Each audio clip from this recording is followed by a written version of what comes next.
Isa na namang kagulat-gulat na araw sa inyong lahat. It's Game 6 mga Kaygulaters at patuloy ang ating paghahatid hindi lang ng mga bagong balita kundi pati ang mga possible matchups para sa mga susunod na laro ni Kai Sotto.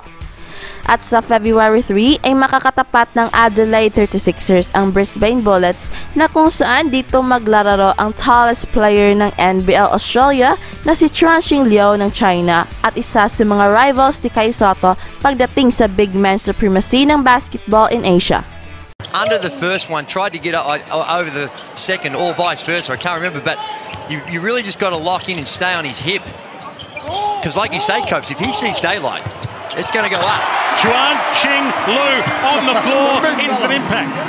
We got a lot of coming. I wore number 21 in Brisbane as well. The read, rejected by Sotto.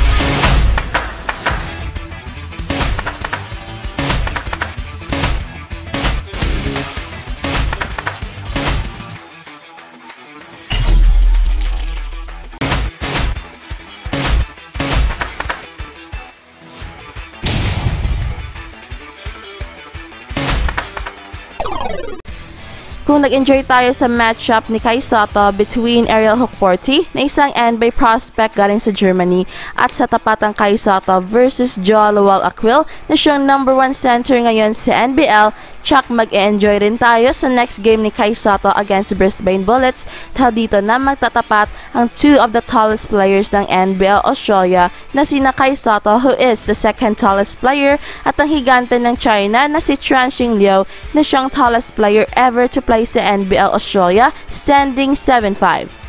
At ito na siguro ang one of the most awaited matchups sa buong NBL basketball career ni Kai Sotto dahil bihira ang mga players na makakatapat ni Kai Sotto na mas matangkad pa sa kanya. Sa buong basketball career ni Kai Sotto ay dalawa pa lamang ang nakatapat niya na mas matangkad pa sa kanya. Ang Serbian center at NBA big man na si Boban Marjanovic at si Chuanxing Liu na nakatapat na ni Kai Sotto sa isang tune-up game leading sa FIBA Olympic qualifiers na kung saan doon naman nakatapat niya si Boban Marjanovic. And this is the rare time na merong clear advantage si Kai Sotto in terms of quickness, speed, and skills at dito masusubukan kung papaano maipakita ni Kai Sotto ang kanyang skills against a taller and slower defender. Minute played in the final quarter. Cairns looking to come up with the biggest win against Adelaide and Sotto at the deep. And if there is one thing na dapat dalhin ni Kai Sotto for this game to be successful ay ang kanyang outside shooting dahil napakatangkad nitong si Chuanxing Liu and it is very hard for Kai Sotto to challenge the vertical advantage of the Chinese big man on the low block. Unless kung madadala ni Kai Sotto si Chuanxing Liu sa labas and uses quickness to attack his lateral defense, which is I'm sure merong napakalaking advantage si Kai Sotto. Pero, kumusta naman ang NBL career ni Chuanxing Liu? Kung isasama natin ang kanyang mga preseason games ay nakapaglaro na si Chuanxing Liu ng 14 games and he is averaging 2.7 points in only 6.5 minutes of playing time. Together with these points, ay meron din siyang 2.3 rebounds per outing. Considering sa kanyang limited playing time, ay it is safe to say na hindi talaga ito ang tunay na laro ni Chuanxing Liu.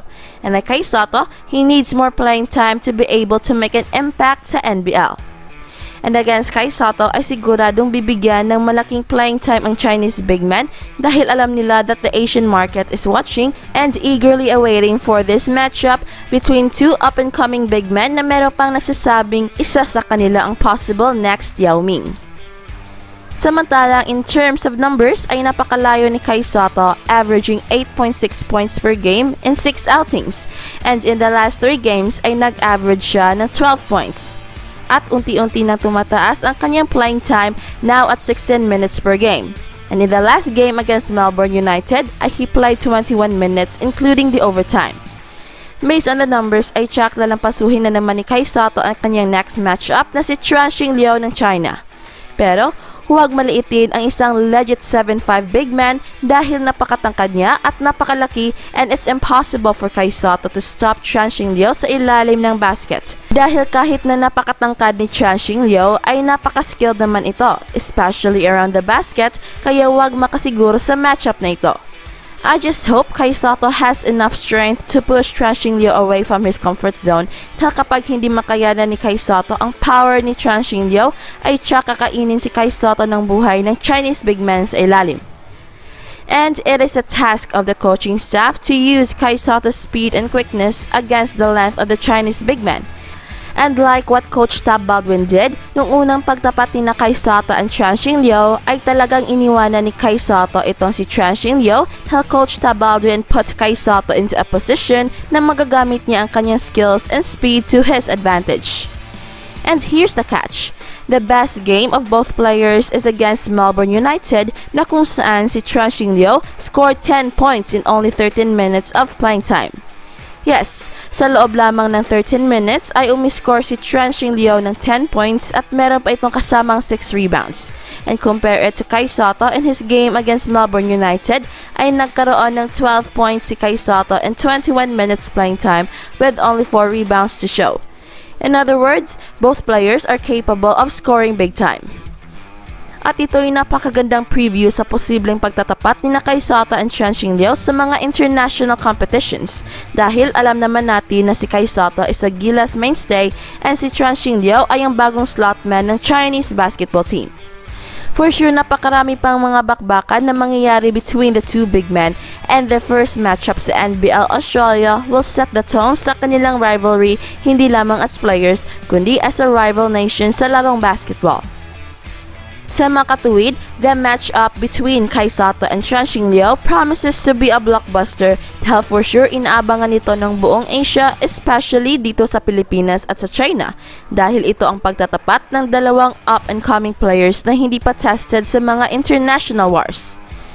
Based sa mga numero ay siguradong napakalaki ng advantage dito ni Kai Sotto sa kanilang pagtatagpo.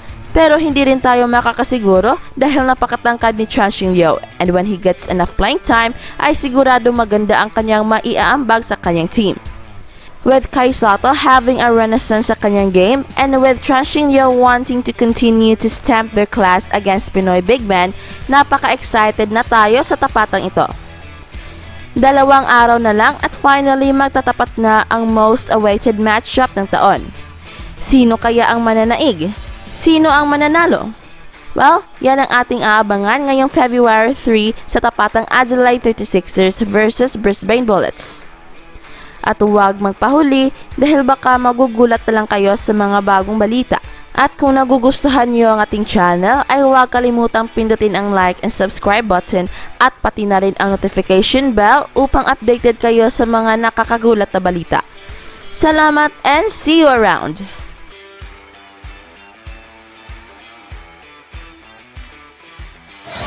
Minute played in the final quarter. Cairns looking to come up with the biggest win against Adelaide, and Sotto at the defensive end.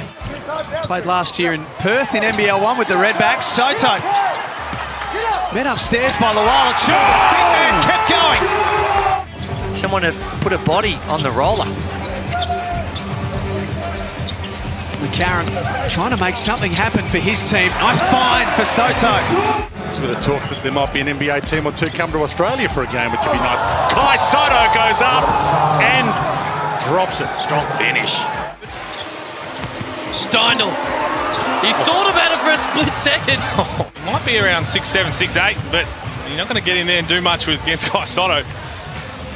Doesn't look great. He looks younger every time I've seen him. Sotto left it at the rim to Daniel Johnson. The big man did the... Hannah's little stutter step in the end, floater. Oh my. That's a good question. Here's Sotto. Wasn't a pass to you, big fella, but go and get it. Tucks it in with the left hand. Detch uses Sotto, who's onto the floor. Got the Luala up in the air and then hung around long enough to score over the top. Nicely done. Kai Sotto. Now, let's be fair. That is really nice by Sotto. McCarron for Sotto! Yes, sir! This is a pass. It was well short and low. And Sotto, just with the creativity extra point value. Rebound McCarron. With Sotto back on the floor. Hannah's. Not that time. Sotto outstanding! The hand goes up. He's just going up there and is able to guide it in. Want this shot in the last 4 seconds, 6 seconds. Sotto left open. Wow. Massive from Kai Sotto.